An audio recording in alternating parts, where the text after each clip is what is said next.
Olá a todos, sejam bem-vindos em mais uma videoaula da plataforma Reconstruindo a História com o professor Vanderlei. Nosso tema de hoje será a sociedade e a política na Grécia Antiga. Nossa primeira aula falando da Grécia, ok? Vamos aí então para o nosso primeiro slide. Você já deve ter ouvido falar da Grécia Antiga, onde surgiram a democracia, as Olimpíadas e a filosofia. Mas a Grécia não era como hoje, um país, embora todos seus habitantes falassem a mesma língua, o grego. A Grécia Antiga era um conjunto de cidades independentes espalhadas pelo mar Mediterrâneo e pelo mar Egeu, numa vasta região que os gregos chamavam de Hélade. As cidades gregas localizavam-se em campos férteis, mas eram separados por montanhas de difícil acesso ou difíceis de atravessar. Por isso, o principal contato entre elas se estabelecia pelo mar, em um litoral formado por um grande número de baías, golfos e portos naturais. Essa característica geográfica explica a importância que a navegação, a pesca e o comércio marítimo tiveram para os antigos gregos. A maior parte dos povos gregos vivia na região dos Balcãs, no sudoeste da Europa. Esse território pode ser dividido em três partes: a Grécia continental, a Grécia peninsular e a Grécia insular. Mas a partir do século VIII a.C., os gregos passaram a habitar também regiões da Península Itálica e da Ásia. Voltando aqui para o professor Vanderlei, então a região da Grécia hoje é formada por uma parte continental, uma parte peninsular, ou seja, a Península Balcânica, e uma parte insular, formada por diversas ilhas. A partir do século VIII, houve também a expansão territorial da Grécia, alcançando aí o sul da Península Itálica. Tá? Então, algumas áreas do que conhecemos hoje como Itália foram alcançadas pelos gregos no século VIII a.C., ok? Vamos aí para o nosso próximo slide, a formação da Grécia Antiga. Você pode estar se perguntando como é que habitantes de cidades tão distantes podiam falar a mesma língua. Na verdade, os gregos não viveram sempre assim, espalhados. Sua cultura surgiu na Península Balcânica e dali se difundiu para outras regiões, num processo que durou muitos séculos e envolveu diferentes povos. Antes das primeiras evidências de uma cultura grega surgirem na região, existia na parte insular da Grécia uma grande civilização que tinha como centro a ilha de Creta. Por volta de 1450 a.C., os palácios cretenses foram destruídos, provavelmente quando ocorreu a invasão de outros povos. Os aqueus foram os primeiros dos povos nômades indo-europeus que começaram a migrar para os Balcãs e que se estabeleceram na região do Peloponeso, em cerca de 1600 anos a.C. O centro dessa nova sociedade era a cidade de Micenas. Por isso, a civilização criada pelos aqueus ficou conhecida como micênica. Os micênicos desenvolveram o comércio marítimo e adotaram uma organização política centrada no poder dos dois reis, que governavam cada qual em seu palácio. Criaram e utilizaram uma forma de escrita de registro preservada em tabuinhas e vasos de cerâmica encontrados por arqueólogos. Os palácios micênicos foram destruídos por volta de 1200 a.C. É possível que dificuldades econômicas e terremotos, somado à chegada dos dórios, tenham provocado o fim dessa civilização. Voltando para o professor Vanderlei, então o contexto nos leva a crer, que a civilização grega começa em Creta, que houve um determinado processo de desenvolvimento e depois de decadência. E em seguida nós temos aí os aqueus, que por volta do século XV a.C., promove esse grande desenvolvimento, né, tendo a sua capital Micenas, aí se tornando o que nós chamamos hoje de povos micênicos. Eles desenvolveram o comércio marítimo, são eles que começam a ligar, né, o país que conhecemos como Grécia, né, de forma insular, ou seja, conectar uma ilha com a outra. Então, desenvolver realmente uma centralização de poder, né, assumindo aí o controle de várias ilhas, ok? Então vamos aí para o nosso próximo slide. Grécia pós-micênica. Os dórios eram povos também indo-europeus que no século XII a.C. chegaram à região dos Balcãs e se estabeleceram em Creta e na Grécia peninsular. No mesmo período, os jônios e os eólios, também indo-europeus, ocuparam a Grécia continental. A sociedade que se formou entre o século XII e o século VIII a.C. era muito diferente da micênica. As novas comunidades estavam organizadas em propriedades familiares que incluíam escravos, animais, terras e casas, chamadas de oikos. O governo era exercido por uma assembleia composta de membros das famílias nobres que cuidavam das leis, da administração, da justiça e da defesa do território. Entre os séculos IX e o século VIII a.C., o crescimento da população grega fez com que as terras agrícolas disponíveis se tornassem insuficientes para o sustento das pessoas. Enquanto os que tinham mais poder ficaram com mais terras, os camponeses pobres que se viram obrigados a trabalhar para eles. Muitos camponeses endividados tornaram-se escravos. Essa situação levou vários grupos da população grega a ocupar terras ao longo do mar Mediterrâneo e do Mar Negro. Assim, entre o século VIII e o século VI a.C., os gregos fundaram colônias no sul da Europa, no norte da África, na Ásia Menor e na costa do Mar Negro. A expansão colonial grega estimulou o comércio marítimo e a utilização de moedas.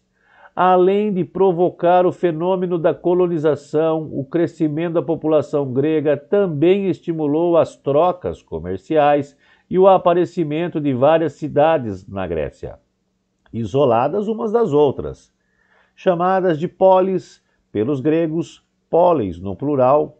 Cada uma delas transformou-se num estado independente, com leis e governos próprios. Por isso, elas também são conhecidas como cidades-estado. Ainda que fossem governadas por reis, pelas polis dos cidadãos políticos, né? Isso quer dizer, nas polis, os cidadãos, os políticos, interferiam nos assuntos do governo. A discussão e a participação dos cidadãos nas decisões sobre o rumo da polis deram origem à palavra política, utilizada por nós até hoje. Nas primeiras polis, porém, poucas pessoas vindas de famílias privilegiadas tinham cidadania, ou seja, o direito de participar da vida política da cidade. Voltando para o professor Vanderlei, então assim se forma o Estado grego, né? O Estado que vai durar centenas de anos nesse modelo, tá? Então é sim um modelo centralizado de poder, mas um poder que é dividido com a aristocracia grega, tá? Então aquelas famílias que acreditam ser, né, descendentes diretos, né, dos primeiros, né, fundadores da região da Grécia, se tornam aristocratas, e esses aristocratas eles têm influência direta no poder dos reis, ok? Dessa forma, então, começa a expansão grega, né? Como vocês viram, ela adentrou a região da Europa, no sul da Península Itálica e no norte da África, tá? Através de via marítima, o que também estimulou o comércio marítimo entre as várias ilhas e as várias regiões da Europa e da África e da Ásia Menor, tá bom? Vamos aí então para o nosso próximo slide. Esparta. Entre os séculos 7 e o século 6 a.C., a polis de Esparta exerceu hegemonia sobre as demais cidades gregas e tornou-se modelo para elas. A polis de Esparta tem sua origem com a chegada dos dórios na península do Peloponeso. Eles dominaram toda a região, se apropriaram das melhores terras e fundaram a cidade de Esparta. Seus descendentes, chamados de esparcíatas, controlavam as instituições políticas da cidade e dedicavam-se às atividades militares durante a maior parte da vida. A educação em Esparta era mais rígida do que em outras polis gregas. Os cidadãos eram submetidos às mais duras provas desde a infância. Aos 7 anos de idade, os meninos espartanos passavam a viver em quartéis. Lá se dedicavam ao exercício militar e se habituavam a suportar a dor, a fome e o frio. Após o período de treinos, os jovens espartanos eram submetidos a um ritual de passagem. Os que não fossem considerados aptos para a guerra eram rebaixados para uma condição inferior. Voltados para a guerra, os cidadãos espartanos sobreviviam basicamente dos produtos cultivados em suas terras. Você talvez se pergunte se os esparcíatas viviam para a guerra, quem produzia alimentos e outros bens necessários à sobrevivência da população. Essa tarefa era exercida pelos ilotas, antigos habitantes da região que foram dominados pelos dórios e despojados de terras e de direitos políticos. Ainda que fossem escravos, ilotas não eram livres. Ainda que não fossem escravos, os ilotas não eram livres, pois eram obrigados a cultivar a terra dos esparcíatas e a entregar a eles parte do que produziam. Os habitantes dos arredores de Esparta, que não eram descendentes dos dórios e nem dos ilotas, formavam um grupo de homens livres chamados piriecos. Eles se dedicavam à agricultura, ao artesanato e ao comércio, e como os ilotas não tinham direitos políticos. Voltando para o professor Vanderlei, então assim é descrita a formação da polis grega Esparta, né? Um grande centro militar, né, de grande poder, devido ao processo rígido de educação militar que os espartíatas, né, ou espartanos, tinham desde o momento do seu nascimento. Para que vocês tenham uma ideia, no momento do nascimento, o bebê recém-nascido era levado até a presença de um sacerdote, né, que, diz a lenda, ficava à beira de um precipício, né, de um penhasco. Esse sacerdote ele examinava o bebê e, se ele tivesse alguma deformidade física, imediatamente ele era jogado no precipício. Tá? Então, a análise física, né, do espartano quando nascia era rígida dessa forma. Se ele tivesse algum defeito físico que proporcionaria deficiência no futuro, ele já era descartado logo após o seu nascimento, ok? Vamos aí para o nosso próximo slide. A oligarquia espartana. Como os espartanos governavam a cidade.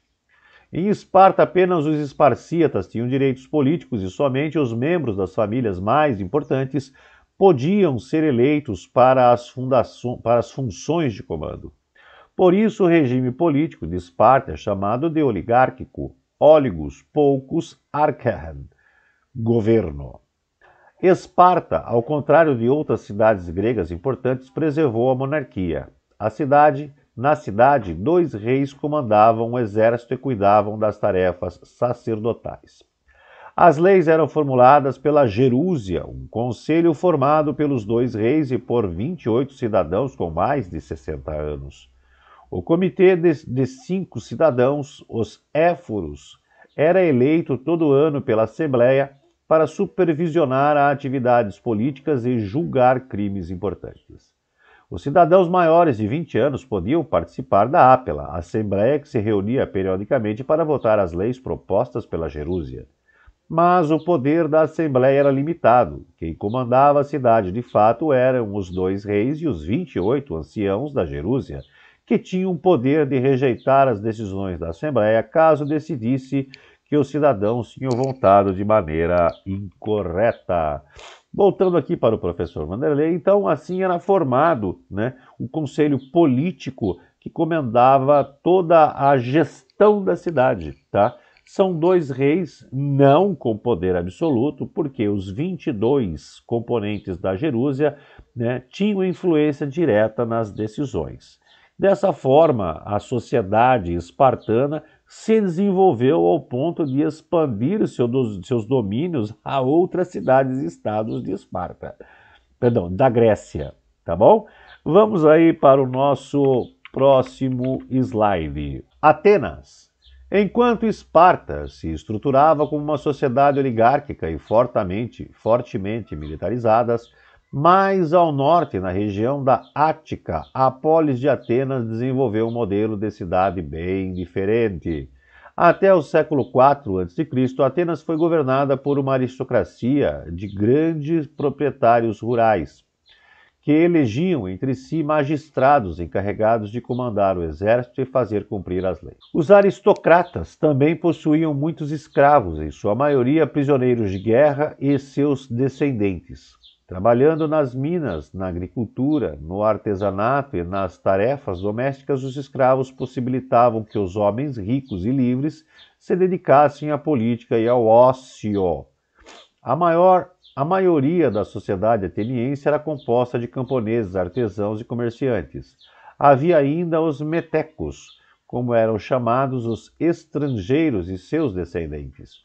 Excluídos da vida política, esses grupos foram pouco a pouco demonstrando seu descontentamento com o governo aristocrático. No início do século IV a.C., as tensões sociais se agravaram e, para contê-las, o magistrado Solon implantou uma reforma nas leis da cidade. Entre as medidas tomadas por ele destacam-se o fim da escravidão por dívida e a criação de um tribunal popular.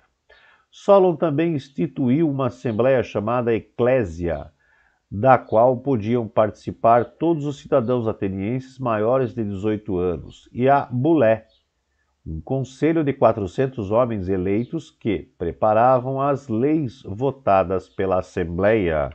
Voltando aqui para o professor Vanderlei, então assim era formada Atenas, né? Daí que surgem os conceitos de democracia. Vocês veem que não tem a centralização de poder na mão de uma única pessoa, e sim numa assembleia de gestores. Mesmo assim, né, a situação, né, de exploração da população, ela surge, e as grandes insatisfações geram revoltas.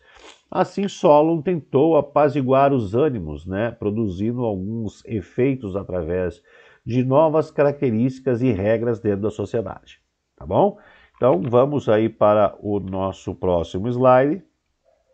O sistema democrático. Apesar das reformas de Solon, o poder permaneceu concentrado nas mãos dos magistrados e das camadas médias e baixas Apesar das reformas de Solon, o poder permaneceu concentrado nas mãos dos magistrados, e as camadas médias e baixas da população continuaram sem participar plenamente da política, pois a eclésia quase nunca se reunia.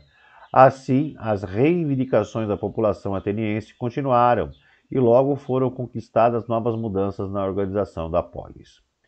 Clístenes, escolhido magistrado em 509 a.C., implantou leis que garantiram a participação política de todos os habitantes, os demos, que foram considerados cidadãos atenienses. Os demos eram unidades administrativo-políticas de Atenas, mas o termo adquiriu nesse contexto o sentido de povo, e o regime implantado por Clístenes passou a ser conhecido como democracia, ou o governo do povo. A eclésia, que se reunia em um espaço aberto chamado Pnyx, adquiriu plenos poderes em Atenas e passou a opinar sobre todos os assuntos. a bulé passou de 400 para 500 membros, os quais não eram mais eleitos, e sim sorteados entre todos os cidadãos gregos. A democracia ateniense baseava-se na noção de cidadania, que permitia a uma pessoa particular participar das decisões políticas da polis. Mas, em Atenas, somente os homens adultos, filhos de pais atenienses, eram cidadãos e, portanto, podiam votar nas assembleias e ser magistrados. As mulheres, estrangeiros e escravos não eram considerados cidadãos. Estimava-se que os cidadãos representavam um pouco mais de 10% dos habitantes de Atenas. Como era o funcionamento da eclésia, né? Os participantes da eclésia, isto é, todos os cidadãos maiores de 18 anos que se reunissem em Pinix, tinham direito à voz e a voto. A Assembleia reunia-se em média 4 vezes por Britânia. Na primeira e mais importante, discutia-se e votava-se acerca da atuação dos magistrados em seus cargos. Informava-se sobre o estoque de cereais e a segurança pública. Faziam-se denúncias públicas, lia-se uma lista de confiscação e reclamação de heranças. Então, o funcionamento, né, voltando aqui para o professor Vanderlei, o funcionamento era uma assembleia, né? Hoje entendemos bem como funciona uma assembleia. As pessoas se reúnem para discutir determinados problemas relacionados àquele grupo de pessoas ou àquela sociedade, no caso de Atenas, e assim tomar decisões. E assim, né, que se desenvolve a democracia dentro da cidade de Atenas e depois essa democracia se expande praticamente pelo mundo inteiro. Ok? Vamos então para o nosso próximo slide. As mulheres na Grécia. Na Grécia Antiga, as mulheres não possuíam direitos políticos, mas desempenhavam papéis importantes em várias áreas da vida privada, cívica e comunitária, como mães, donas de casa, poetisas, trabalhadoras, comerciantes, entre outras atividades. Em suas casas, as mulheres da elite viviam separadas dos homens em cômodos chamados gineceus. Nesses cômodos, as meninas brincavam com objetos associados às tarefas que teriam quando adultas. Algumas jovens com mais recursos podiam aprender a ler, escrever, recitar poemas e cantar ou tocar algum instrumento musical. Safo, por exemplo, tornou-se uma importante poetisa e o seu trabalho era admirado por homens e mulheres. As mulheres da elite casavam-se entre 15 e 20 anos de idade. Os casamentos eram arranjados pelos pais. Após o casamento, a esposa passava a fazer parte da família do marido, bem como os filhos que seriam gerados. O principal objetivo do casamento era gerar herdeiros, por isso a ausência de filhos podia ser motivo para um pedido de divórcio. As mulheres das camadas mais pobres não viviam confinadas. Com base em estudos recentes, alguns historiadores acreditam que os casamentos não eram arranjados entre os membros desses grupos sociais. As esposas dos camponeses pobres gozavam de maior liberdade, desempenhavam outras tarefas além das domésticas. Muitas vendiam na ágora ou nos arredores ervas de seus quintais, fitas e perfume. Trabalhavam como babás na colheita de uva ou costuravam com lã. Algumas possuíam pequenos comércios de gêneros alimentícios ou dirigiam tabernas. Voltando então para o professor Vanderlei. Então esse era o processo social em que viviam as mulheres na antiga Grécia. Tá? E se a gente não prestar bem atenção, né, as mulheres camponesas, né, as mulheres mais ligadas ao grande povo, tinham muito mais liberdade que as mulheres que viviam na alta nobreza, que seguiam uma rígida regra social, onde eram obrigadas a casar com quem os pais mandavam, pensando sempre, né, na estrutura política e social da aristocracia. Né? Já as mulheres camponesas não tinham essa obrigação, e na verdade isso deveria acontecer sim, mas numa incidência bem menor, né? Elas tinham determinada liberdade, provavelmente, para escolher o que queriam fazer, né? E isso se tornando possível, se tornarem artesãs, se tornarem prestadores de serviço, como foi falado, babás, né? ou então vendedoras, né, de objetos que eles podiam produzir dentro das suas próprias propriedades, ok? Então vamos aí para o nosso próximo slide. A conquista macedônica.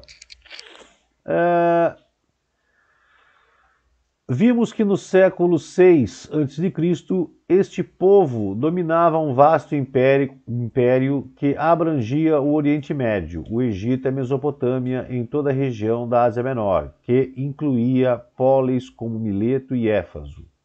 Em 490 a.C., os persas avançaram mais a oeste e desembarcaram em Maratona, na Ática. Começaram assim as guerras greco-pérsicas. As cidades gregas, sob o comando de Atenas, foram a Liga de Delos. Seus membros se comprometiam a fornecer aos atenienses recursos financeiros e militares para combater o inimigo, que fortaleceu Atenas politicamente. Assim, quando as guerras greco-pérsicas terminaram em 448 a.C., Atenas era a cidade mais poderosa da Grécia. Descontentes com a hegemonia ateniense, os espartanos reuniram outras polis gregas, criando a Liga do Peloponeso. E em 431 a.C., esses dois blocos entraram em conflito, numa disputa que envolveu praticamente todas as cidades gregas e ficou conhecida como Guerra do Peloponeso. Em 404 a.C., os espartanos derrotaram Atenas e impuseram a hegemonia sobre a Grécia. A liderança espartana, porém, não durou muito. Enfraquecida pela guerra, Esparta foi dominada pela cidade de Tebas. A partir de então, iniciaram-se intensas lutas entre as diversas cidades gregas, o que permitiu que elas fossem facilmente dominadas por outros povos. Primeiramente pelos persas, que retornaram o domínio sobre as polis gregas da Ásia Menor.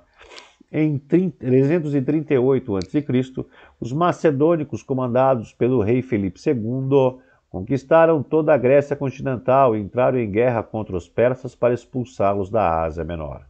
Os persas foram derrotados, mas Filipe II morreu em combate, deixando o trono para seu filho Alexandre, que futuramente seria conhecido como Alexandre o Grande. Voltando aqui para o professor Vanderlei.